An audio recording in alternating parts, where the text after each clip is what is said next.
ಜೈ ಹಿಂದ್. ಈ ಒಂದು ವಿಡಿಯೋದಲ್ಲಿ ನಾವು ಹೊಸದಾಗಿ ನೇಮಕಾತಿಗೆ ಆದೇಶ ಬಂದಿರುವಂತಹ CISF ಕಾನ್ಸ್ಟೇಬಲ್ ಫೈರ್ಮ್ಯಾನ್ ಈ ಒಂದು ಹುದ್ದೆಗೆ ಅರ್ಜಿ ಕರೆಯಲಾಗಿದೆ. ಅದರ ಬಗ್ಗೆ ಈ ಒಂದು ವಿಡಿಯೋದಲ್ಲಿ ಸಂಪೂರ್ಣವಾಗಿ ಚರ್ಚೆಯನ್ನು ಮಾಡಲಿಕ್ಕೆ ಹೋಗ್ತಾ ಇದ್ದೇವೆ. ಅದರ ಬಗ್ಗೆ ಸಂಪೂರ್ಣವಾಗಿರುವಂತಹ ಮಾಹಿತಿ ನಿಮ್ಗೆ ನೀಡಲಿಕ್ಕೆ ಹೋಗ್ತಾ ಇದ್ದೇನೆ. ಯಾರೆಲ್ಲ ಈ ಒಂದು ಅಪ್ಲಿಕೇಶನ್ ಅನ್ನ ಸಲ್ಲಿಸಬಹುದಾಗಿದೆ?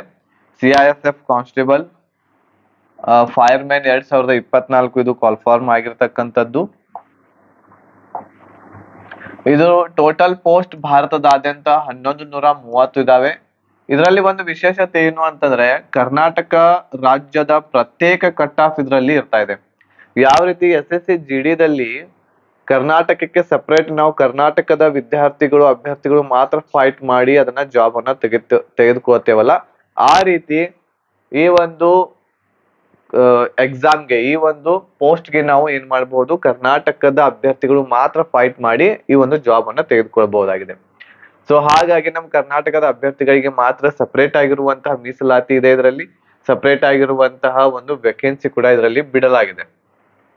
ಇದು 12ನೇ ತರಗತಿ ಪಾಸ್ ಆಗಿರ್ತಕ್ಕಂಥವ್ರು ಅಪ್ಲಿಕೇಶನ್ ಹಾಕಬಹುದು. ಏಜ್ ಇರುವಂತದ್ದು 18ರಿಂದ 23, ಜನರಲ್ ಮೆರಿಟ್ ದವರು ಹಾಕಬಹುದು. SC ST ಕ್ಯಾಟಗರಿ OBC ದವರಿಗೆ ಅದರಲ್ಲಿ ಮತ್ತೆ ಬಿಡುವು ಕೊಡಲಾಗಿದೆ. ಓಕೆ, ಸೊ ಇದು ಟೋಟಲ್ ಲಾಸ್ಟ್ ಡೇಟ್ ಇರುವಂತದ್ದು ಅಪ್ಲಿಕೇಶನ್ ಹಾಕೋದು 30/9/2024 ಇದೆ.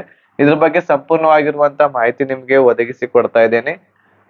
ವಿಡಿಯೋನ ಸ್ಕಿಪ್ ಮಾಡಿದ್ರೆ ಸಂಪೂರ್ಣವಾಗಿ ನೋಡಿ. ಅದ್ರ ಜೊತೆಗೆ ಈ ವಿಡಿಯೋ ನಿಮ್ಗೆ ಇಷ್ಟ ಆಗಿತ್ತು ಅಂತಂದ್ರೆ ಲೈಕ್ ಶೇರ್ ಅನ್ನ ಮಾಡೋದನ್ನ ಮರಿಬೇಡ್ರಿ. ಇಲ್ಲಿ ಮೊಟ್ಟ ಮೊದಲನೇದಾಗಿ CISF ನೀವು ಅಪ್ಲಿಕೇಶನ್ ಇದನ್ನ ಹಾಕ್ಬೇಕು ಅಂತ ಅನ್ಕೊಂಡಿದ್ರೆ ಎಲ್ಲಿ ಅಪ್ಲಿಕೇಶನ್ ಅನ್ನ ಸಲ್ಲಿಸಬೇಕು, ಎಲ್ಲಿ ಅಪ್ಲಿಕೇಶನ್ ಅನ್ನ ನಾವು ಹಾಕ್ಬೇಕಾಗತ್ತೆ ಅದರ ಬಗ್ಗೆ ಇಲ್ಲಿ ನಾವು ನೋಡೋಣ. ಇಲ್ಲಿ ವೆಬ್ಸೈಟ್ ಕೊಡಲಾಗಿದೆ CISFRECTT.CISF.gov.in. ಇಲ್ಲಿ ಹೋಗಿ ನೀವು ಅಪ್ಲಿಕೇಶನ್ ಅನ್ನ ಸಲ್ಲಿಸಬೇಕಾಗತ್ತೆ ಈ ಒಂದು ಪೋಸ್ಟ್ಗೆ. ಅಲ್ಲಿ ಹೋಗಿ ನೀವು ಮೊದಲು ನಿಮ್ಮ ಬೇಸಿಕ್ ಡಾಟಾ, ಬೇಸಿಕ್ ಇನ್ಫಾರ್ಮೇಶನ್ ಅನ್ನ ಫಿಲ್ಅಪ್ ಮಾಡ್ಕೋಬೇಕು. ಮೊದಲು ರಿಜಿಸ್ಟ್ರೇಷನ್ ಮಾಡ್ಕೋಬೇಕು, ಆಮೇಲೆ ನೀವು ಅಪ್ಲಿಕೇಶನ್ ಅನ್ನ ಸಲ್ಲಿಸಬೇಕು. ಇದರಲ್ಲಿ ಇದು ಕಾನ್ಸ್ಟೇಬಲ್ ಫೈರ್ಮ್ಯಾನ್ ಕಾಲ್ ಫಾರ್ಮ್ ಆಗಿರುವಂತದ್ದು ಓನ್ಲಿ ಮೆನ್ ದವರಿಗೆ, ಪುರುಷರು ಮಾತ್ರ ಇದನ್ನ ಅಪ್ಲಿಕೇಶನ್ ಹಾಕಬಹುದಾಗಿದೆ.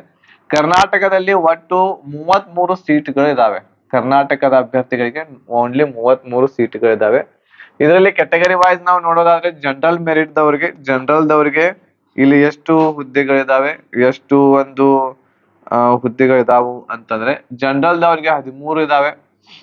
SC 4, ಸಾರಿ EWS ಇದು ಜನರಲ್ ದವರಿಗೆ 13, EWS ದವರಿಗೆ 4, SC 5, ST 2 ಇದಾವೆ. ಆಮೇಲೆ OBC 9.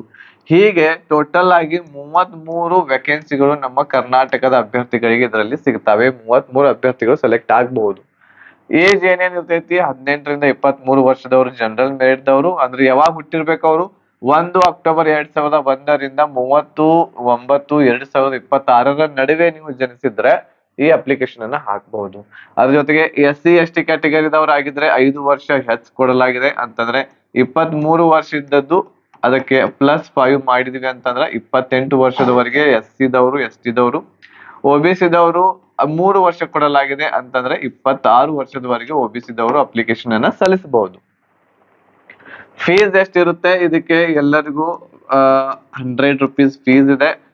ಇದರಲ್ಲಿ SC ST ಆಮೇಲೆ ಅದ್ರ ಜೊತೆಗೆ ಎಕ್ಸ್ ಸರ್ವಿಸ್ ಮ್ಯಾನ್ ಯಾರು ಇರ್ತಾರಲ್ಲ ಅವ್ರಿಗೆ ಇದರಲ್ಲಿ ಫೀಸ್ ಇಲ್ಲ, ಅವ್ರಿಗೆ ಫ್ರೀ ಆಗಿ ಅಪ್ಲಿಕೇಶನ್ ಅನ್ನು ಸಲ್ಲಿಸಬಹುದು. ಉಳಿದಿರ್ತಕ್ಕಂಥ ಎಲ್ಲ ಅಭ್ಯರ್ಥಿಗಳು 100 ರೂಪಾಯಿ ಫೀಸ್ ಅನ್ನ ಸಲ್ಲಿಸಬೇಕಾಗುತ್ತೆ. ಕ್ವಾಲಿಫಿಕೇಶನ್ ಈಗಾಗಲೇ ನಿಮ್ಗೆ ಹೇಳಿದ್ದೇನೆ ನಾನು, ಸೆಕೆಂಡ್ PUC ಆಗಿತ್ತು ಅಂತಂದ್ರೆ ನೀವು ಅಪ್ಲಿಕೇಶನ್ ಸಲ್ಲಿಸಬಹುದು. ಇದರಲ್ಲಿ ಒಂದು ಹೈಲೈಟ್ ಮಾಡಿದ್ದಾರೆ ನೋಟಿಫಿಕೇಶನ್ ದಲ್ಲಿ ಏನು ಅಂತಂದ್ರೆ, ನೀವು PUC ದಲ್ಲಿ ಸೈನ್ಸ್ ಬ್ಯಾಕ್ ಗ್ರೌಂಡ್ ದಿಂದ ನೀವು ಬಂದಿರ್ಬೇಕಂತೆ. ಅಂದ್ರೆ ಸೈನ್ಸ್ ವಿಷಯಗಳನ್ನ ಓದಿರ್ಬೇಕು PUC ದಲ್ಲಿ. ಅಂತವರು ಏನ್ ಮಾಡಬಹುದು, ಈ ಒಂದು ಜಾಬ್ಗೆ ಅಪ್ಲಿಕೇಶನ್ ಅನ್ನು ಸಲ್ಲಿಸಬಹುದು. ಅಂದ್ರೆ ಇದರ ನೇರವಾಗಿ ಹೇಳೋದಂದ್ರೆ ಸೈನ್ಸ್ ನೀವು ಮಾಡಿದ್ರ ಅಂತಂದ್ರೆ ಸೆಕೆಂಡ್ PUC ದಲ್ಲಿ ನೀವು ಅಪ್ಲಿಕೇಶನ್ ಸಲ್ಲಿಸಬಹುದು. ಅಪ್ಲಿಕೇಶನ್ ಸಲ್ಲಿಸಿದ ಮೇಲೆ ಒಂದು ಕರೆಕ್ಷನ್ ವಿಂಡೋ ಕೂಡ ಬಿಡ್ತಾರೆ ಅವರು. ಅಂದ್ರೆ ಏನಾದ್ರೂ ನೀವು ಅಪ್ಲಿಕೇಶನ್ ಹಾಕುವಾಗ ತಪ್ಪು ಮಾಡಿದ್ರೆ ಅಂತಂದ್ರೆ ಅದನ್ನ ಕರೆಕ್ಷನ್ ಯಾವಾಗ ಮಾಡ್ಕೋಬೇಕು ಅನ್ನೋದು ಡೇಟ್ ನೆನಪಿಟ್ಕೊಡ್ರಿ. 10/10/2024ರಿಂದ 12/10/2024 ಈ ಒಂದು 3 ದಿನಗಳವರೆಗೆ ನೀವು ಏನ್ ಮಾಡಬಹುದು, ಅಪ್ಲಿಕೇಶನ್ ಅನ್ನ ಕರೆಕ್ಷನ್ ಮಾಡಬಹುದು. ಓಕೆ, ನೆಕ್ಸ್ಟ್ ಈಗ ಸೆಲೆಕ್ಷನ್ ಪ್ರೊಸೆಸ್ ಹೇಗಿರ್ತೈತಿ ಅಂತಂದ್ರ ಇಲ್ಲಿ ಮೊದಲು ಎಕ್ಸಾಮ್ ಇರೋದಿಲ್ಲ. ಮೊದಲು ಏನಿರ್ತೈತಿ ಅಂತಂದ್ರ PTPST ಅನ್ನ ತಗೋತಾರೆ. PT ತಗೋತಾರೆ ಮೊದಲು. PT ಇದರಲ್ಲಿ 5 ಕಿಲೋಮೀಟರ್ ರನ್ನಿಂಗ್ ಇರುತ್ತೆ. ರನ್ನಿಂಗ್ ಮಾಡ್ಬೇಕಾಗುತ್ತೆ 24 ನಿಮಿಷದಲ್ಲಿ. ಯಾವ ರೀತಿ SSC GD ದಲ್ಲಿ ಇದೆ ಅದೇ ರೀತಿ ಇದರಲ್ಲಿ ನಿಮಗೆ ಹೇಳಲಾಗಿದೆ. ನೆಕ್ಸ್ಟ್ PST ತಗೋತಾರೆ. PST ದಲ್ಲಿ 170 ಸೆಂಟಿಮೀಟರ್ ಹೈಟ್ ಇರಬೇಕು. ಚೆಸ್ಟ್ 80 ರಿಂದ 85 ನಿಮ್ದು ಸೆಂಟಿಮೀಟರ್ ಚೆಸ್ಟ್ ಇರಬೇಕು. 80 ಮೊದಲು ನಾರ್ಮಲ್ ಆಗಿರ್ಬೇಕು, ಆಮೇಲೆ ಅದನ್ನ ಉಬ್ಬಿಸಿದಾಗ 85 ಸೆಂಟಿಮೀಟರ್ ಅದು ಆಗ್ತಾ ಇರಬೇಕು. 170 ಸೆಂಟಿಮೀಟರ್ ಹೈಟ್ ಇದರಲ್ಲಿ ನಿಮಗೆ ಕಂಪಲ್ಸರಿ. ಇದಾದ್ಮೇಲೆ DV ಮಾಡ್ತಾರೆ, ಡಾಕ್ಯುಮೆಂಟ್ ವೆರಿಫಿಕೇಶನ್ ನಿಮ್ದು ಮಾಡ್ತಾರೆ. ಡಾಕ್ಯುಮೆಂಟ್ ವೆರಿಫಿಕೇಶನ್ ದಲ್ಲಿ ಏನೇನ್ ಇರ್ಬೇಕು ಅಂತಂದ್ರೆ ಮೊದಲನೇದಾಗಿ 10th ಮಾರ್ಕ್ಸ್ ಕಾರ್ಡ್ ಇರಬೇಕು. ಅದ್ರ ಜೊತೆಗೆ PUC ಮಾರ್ಕ್ಸ್ ಕಾರ್ಡ್ ಕೂಡ ಇರ್ಬೇಕಾಗುತ್ತೆ. ಡೊಮೆಸಿಲ್ ಇರ್ಬೇಕು. ಡೊಮೆಸಿಲ್ ಸರ್ಟಿಫಿಕೇಟ್ ಅಂದ್ರೆ ರಹವಾಸಿ ಸರ್ಟಿಫಿಕೇಟ್ ನಿಮ್ ಹತ್ರ ಇರ್ಬೇಕು. ಇದಾದ್ಮೇಲೆ ಕಾಸ್ಟ್ ಸರ್ಟಿಫಿಕೇಟ್ ನಿಮ್ ಹತ್ರ ಇರ್ಬೇಕು. ನೀವು SC ದವರಾಗಿದ್ರೆ SC, ST ಇದ್ರೆ ST, OBC ದವರಿದ್ರೆ OBC, EWS ಇದ್ರೆ EWS. ಸೊ ಇವೆಲ್ಲ ನಿಮ್ ಹತ್ರ ಮುಖ್ಯವಾಗಿ ಇವಂತೂ ನಿಮ್ ಹತ್ರ ಇರ್ಬೇಕು. ಓದಿರ್ತಕ್ಕಂತ ಮತ್ತೆ ಬೇರೆ ರಿಸರ್ವೇಶನ್ ನಿಮಗೆ ಬೇಕು ಅಂತಂದ್ರೆ ಬೇರೆ ಡಾಕ್ಯುಮೆಂಟ್ಸ್ ಗಳನ್ನ ನೀವು ಮಾಡಿಸ್ಕೋಬೇಕಾಗುತ್ತೆ. ಇವು 3 ಆದ್ಮೇಲೆ ನಿಮ್ಗೆ ಕಾಲ್ಫಾರ್ ಮಾಡ್ತಾರೆ ಎಕ್ಸಾಮ್ಗೆ. ಎಕ್ಸಾಮ್ ದಲ್ಲಿ ಏನೇನ್ ಇರ್ತೈತಿ ಅಂತಂದ್ರೆ ಇಲ್ಲಿ 4 ವಿಷಯಗಳು ಮುಖ್ಯವಾಗಿ ಇರ್ತವೆ. 4 ವಿಷಯಗಳನ್ನ ಓದ್ಬೇಕಾಗುತ್ತೆ. ಒಂದನೇದ್ದು GK, ಇದರಲ್ಲಿ 25 ಕ್ವಶನ್ಸ್ 25 ಮಾರ್ಕ್ಸ್. ಮ್ಯಾಥ್ಸ್ ಇರ್ತೈತಿ 25 ಕ್ವಶನ್ 25 ಮಾರ್ಕ್ಸ್. ರೀಸನಿಂಗ್ ಇರ್ತೈತಿ 25 ಕ್ವಶನ್ 25 ಮಾರ್ಕ್ಸ್. ಹಿಂದಿ ಅಥವಾ ಇಂಗ್ಲಿಷ್ ಇರ್ತೈತಿ, ಎರಡರೊಳಗೆ ಒಂದು ನೀವು ಚಾಯ್ಸ್ ಮಾಡ್ಕೋಬಹುದು. 25 ಕ್ವಶನ್ 25 ಮಾರ್ಕ್ಸ್. ಟೋಟಲ್ 100 ಕ್ವಶನ್ ಇರ್ತಾವ, 100 ಮಾರ್ಕ್ಸ್ ಇರ್ತಾವ. ಬಟ್ ಇಲ್ಲಿ ಟೈಮಿಂಗು 120 ನಿಮಿಷ ನಿಮ್ಗೆ ಕೊಟ್ಟಿರ್ತಾರೆ. 120 ನಿಮಿಷ ಅಂತಂದ್ರೆ 2 ಗಂಟೆ ಟೈಮಿಂಗ್ ಇರ್ತೈತಿ. 2 ಗಂಟೆಯಲ್ಲಿ 100 ಕ್ವಶನ್ಸ್ ಗಳನ್ನ ಬಿಡಿಸ್ಬೇಕಾಗ್ತೈತಿ. ಇನ್ನೊಂದು ನಿಮ್ಗೆ ಇಂಟ್ರೆಸ್ಟಿಂಗ್ ಏನು ಅಂತಂದ್ರೆ ಈ ಒಂದು ಎಕ್ಸಾಮ್ ದಲ್ಲಿ ನಿಮ್ಗೆ ಯಾವುದೇ ರೀತಿ ಇರುವಂತಹ ನೆಗೆಟಿವ್ ಮಾರ್ಕ್ಸ್ ಇರೋದಿಲ್ಲ. Negative marks, no negative marks. ನಿಮಗೆ ಯಾವುದೇ ರೀತಿ ಇರುವಂತಹ ನೆಗೆಟಿವ್ ಮಾರ್ಕ್ಸ್ ಇದರಲ್ಲಿ ಇರೋದಿಲ್ಲ. ನೀವು 100ಕ್ಕೆ 100 ಕ್ವಶನ್ಸ್ ಗಳನ್ನ ಟಚ್ ಮಾಡಬಹುದು. ಈಗಲೇ ಸೆಲೆಕ್ಷನ್ ಆಗ್ಬೇಕು ಅಂತಂದ್ರೆ ಇದರಲ್ಲಿ ನೀವು ಮುಖ್ಯವಾಗಿ ಓದ್ಬೇಕಾಗಿರುವಂತದ್ದು ಏನು ಅಂತಂದ್ರೆ ಮ್ಯಾಥ್ಸ್ ಏನಿದೆಯಲ್ಲ, ಈ ಮ್ಯಾಥ್ಸ್ ಒಂದು ಚೆನ್ನಾಗಿ ಓದ್ಬೇಕು. ಅದ್ರ ಜೊತೆಗೆ ಹಿಂದಿ ಇಂಗ್ಲಿಷ್ ಏನಿದೆ ಇದನ್ನ ಚೆನ್ನಾಗಿ ಓದ್ಬೇಕು. ಈ ಎರಡುಗಳು ನೀವು ಚೆನ್ನಾಗಿ ಓದಿ ಅದ್ರ ಮೇಲೆ ಕಮಾಂಡ್ ಅನ್ನ ಪಡ್ಕೊಂಡ್ರೆ ಅಂತಂದ್ರೆ ಈ 2 ವಿಷಯಗಳಲ್ಲಿ ಯಾರು ಚೆನ್ನಾಗಿದೆ ರೀ ಅವರು ಸೆಲೆಕ್ಷನ್ ಇದರಲ್ಲಿ ಪಕ್ಕಾ ಆಗ್ತೀರ. ಓಕೆ, ಸೊ ಇದಿಷ್ಟು ಮಾಹಿತಿ ಫೈರ್ ಮೇನ್ಗೆ ಆಗಿರುವಂತಹ ಒಂದು ಎಕ್ಸಾಮ್ಗೆ ಪ್ರಿಪರೇಷನ್ ನಡೆಸುವಂತವ್ರು ನೀವು ಇದನ್ನ ನೋಡ್ಕೋಬಹುದು. ಅದ್ರ ಜೊತೆಗೆ ಇನ್ನೊಂದು ನಿಮ್ಗೆ ಸುದ್ದಿ ಗೊತ್ತಿರಬಹುದು ಏನು ಅಂತಂದ್ರೆ ಆಗಸ್ಟ್ 27ಕ್ಕೆ SSC GD ಕಾಲ್ಫಾರ್ಮ್ ಆಗಲಿಕ್ಕೆ ಹೋಗ್ತಾ ಇದೆ. SSC GD ಕಾಲ್ಫಾರ್ಮ್ ಆದ್ಮೇಲೆ ನಾನು ಸ್ಟಡಿ ಮಾಡ್ತೇನೆ. ಅಡ್ಮಿಟ್ ಕಾರ್ಡ್ ಬಂದ ಮೇಲೆ ನಾನು ಸ್ಟಡಿ ಮಾಡ್ತೇನೆ. ಎಕ್ಸಾಮ್ ಡೇಟ್ ಬಿಟ್ಟ ಮೇಲೆ ಸ್ಟಡಿ ಮಾಡ್ತೇನೆ ಅಂತಂದ್ರೆ ಆಗಂಗಿಲ್ಲ. ಈಗಾಗಲೇ ನಿಮಗೆ ಗೊತ್ತೈತಿ ಈ ವರ್ಷ ಯಾವ ರೀತಿ ಕಟ್ ಆಫ್ ನಿಂತಿದೆ, ಅದು ಫಿಸಿಕಲ್. ಸೊ ನೀವು ಈಗಲಿಂದಲೇ ತಯಾರಿಯನ್ನ ನಡೆಸ್ತಾ ನಿಮ್ಮ ಸ್ಟಡಿಯನ್ನ ಬೂಸ್ಟಪ್ ಮಾಡ್ರಿ. ಆ ಸ್ಟಡಿಯನ್ನ ಬೂಸ್ಟಪ್ ಮಾಡ್ಲಿಕ್ಕೆ ನಮ್ಮಲ್ಲಿ ನಿಮ್ಗೆ SSC GD ಯ ಒಂದು ಕಂಪ್ಲೀಟ್ ಕೋರ್ಸ್ ಅವೈಲೇಬಲ್ ಇದೆ. ಓನ್ಲಿ ₹600 ₹600 ಒಂದು ಕೋರ್ಸ್ ನಿಮ್ಗೆ ಕೊಡ್ತಾ ಇದ್ದೇವೆ. ಹೆಚ್ಚಿನ ಮಾಹಿತಿಗಾಗಿ ನೀವು ಕಾಂಟ್ಯಾಕ್ಟ್ ಮಾಡಬಹುದು.